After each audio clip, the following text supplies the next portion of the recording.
انتم ما تعرفون السماعة الأصلية اللي أنا أبغى أغيرها، ولا ليش السبب أنا أغير السماعات أصلا. هذه سماعاتها الوكالة، الكلام الفاضي هذه. اوكي، شوف كيف كونكترز.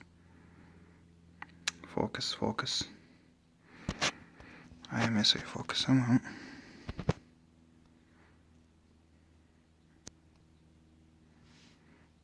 يلا، هذا هو. لو تركزون هنا مكسورة مشعورة، طبعا كلام فاضي الصناعة. في المقابل شوف الكونكترز هنا الصح كيف مرفوعة لفوق عشان لما السماعة تتحرك هذا ما يصطدم في السلك. طبعا من شركة CDT. وهذا الإيرو سبورت أو 6 سيريس 6 إنش، هذه 5 وربع. هذا يا شباب هذا اللي تشوفونه هنا، هذا مطلي ذهب.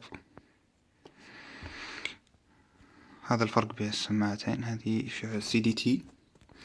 CDT أوديو. طبعا هذه BMW رخيصة. وكن تشوفون المقاس بها. طبعا هذا يجي عليها القاسكت، هذا يجي كذا داير مدار عليها. فكيت عشان تشوفون السماعة جد. طبعا عشان تشوفون المقاس.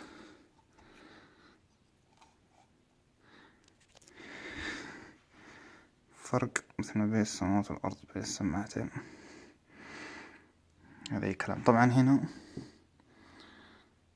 40 واط جيرماني وكلام فاضي، بس 40 واط. شوف هذه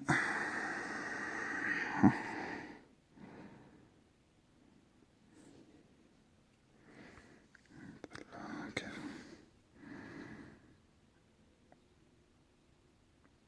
هذا بيس وفر أوديو فايل هاي سبيكر.